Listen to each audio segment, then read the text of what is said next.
Hello, everyone. My name is Paul Pennell with Urban Design Partners, and we are representing copper builders on a rezoning site plan amendment for a 0.95 acre site in Charlotte, North Carolina, located at the corner of Siegel Avenue and Van Every Street.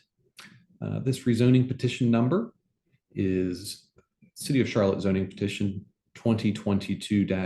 So we're going to walk through in this presentation the specific reason for this rezoning petition tonight.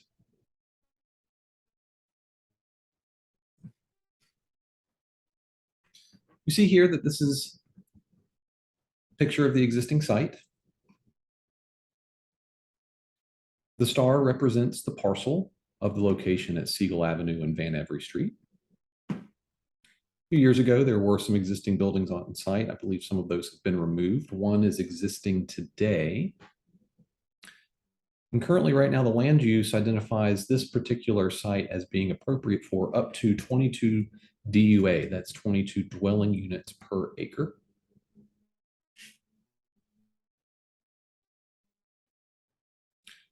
Years ago, under zoning petition 2019-100, this site had been rezoned for adaptive reuses. It was a commercial mixed use project, and it was approved for townhomes. I believe it was for 12 residential units and up to just under 14,000 square feet of non-residential uses, commercial, retail, and then the two existing buildings on site would have been retained. In 2020, the site had been rezoned for 22 residential units, townhomes, and then one existing building on site was to remain. Now, the current rezoning, 2022-029, is identical to the 2021-05 rezoning, all with one difference.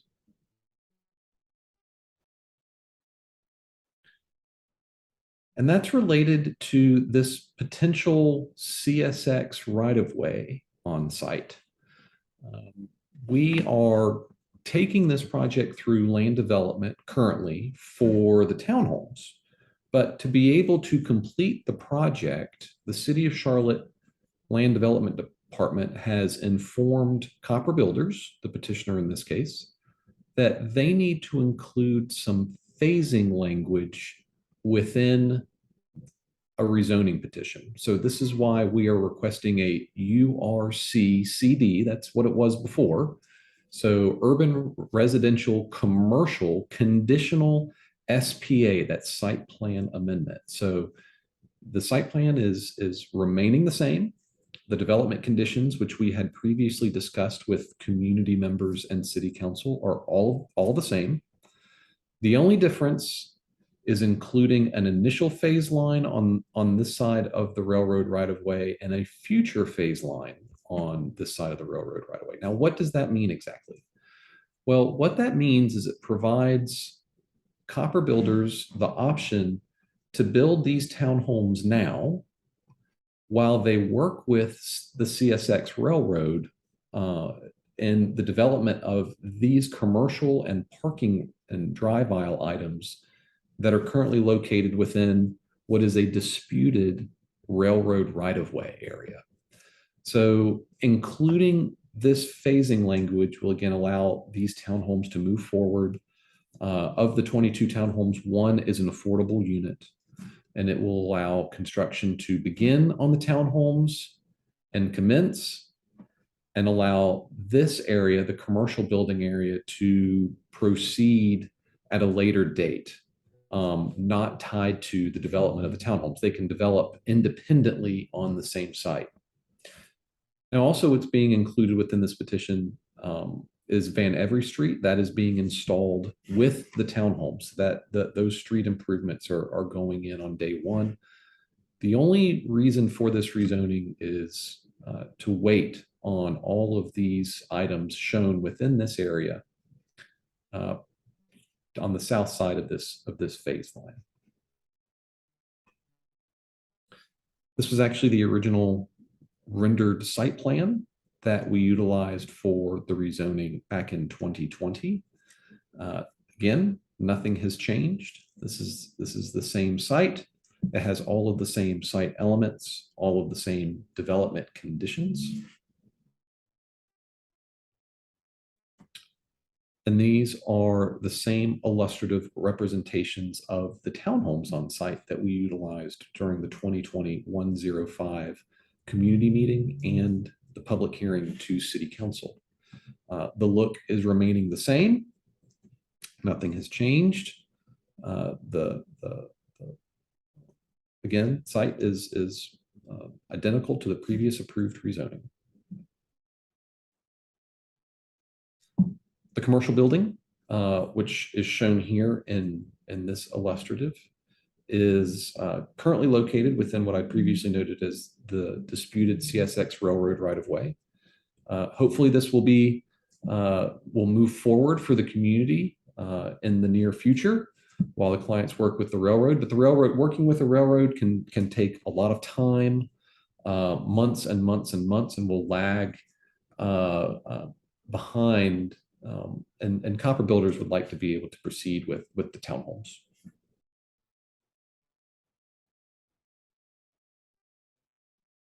This is the internal courtyard illustrative with the internal vehicular facing garages and drive aisles. This is a picture at the corner of Van Every Street that's being improved.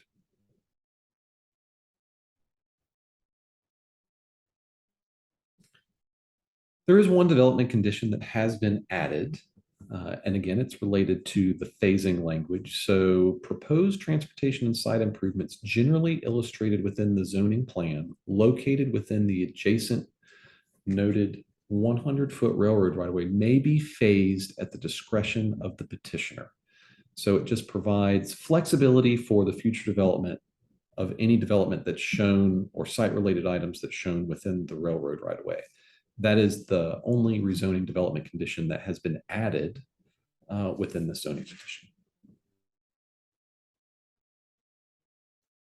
So let's talk a little bit about timing for rezoning petition 2022-029. Tonight, August 10th, is our community meeting. We sent out mailers to, I think, approximately 88 property owners near this rezoning petition's location in the Belmont community.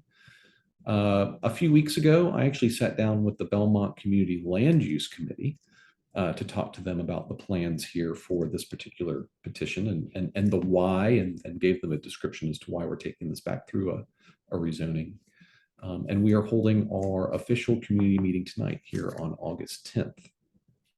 We will be posting this presentation and this recording of the presentation on our company website at urbandesignpartners.com for the community to view at their leisure.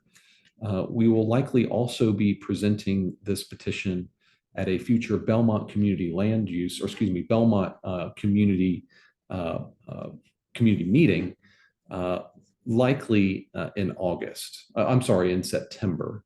So that will be coming. We'll have a little bit further discussion with Belmont to let everyone know that this is coming now. The public hearing, which will be in front of Charlotte City Council, we're anticipating the public hearing for this petition to occur on September 19th. That will be our opportunity to present this zoning petition to City Council. And members of the community would be able to show up and speak in favor or in opposition to this petition. But it provides an opportunity for the public to be heard on the evening of September 19th. Zoning committee will be held on October 4th. That's when a board of appointed citizens will review this petition and provide a vote of recommendation back to City Council. And then we're hoping for a City Council decision on October 17th. So hopefully on October 17th, this zoning petition site plan amendment will be approved, we're hoping. And if there are any concerns with the neighborhood that we hear leading up to that date, we will be happy to discuss and address those concerns that community members may have. If you do have any concerns, please feel free to reach out to me, again, Paul Pennell at Urban Design Partners. You can reach me at my email address, which is Paul, P-A-U-L, at urbandesignpartners.com. Again, Paul at urbandesignpartners.com. So again, thank you so much for your time this evening. We really appreciate you listening in on this presentation as we discuss the reasoning why we are taking this particular corner back through a rezoning and discussing zoning petition 2022-029.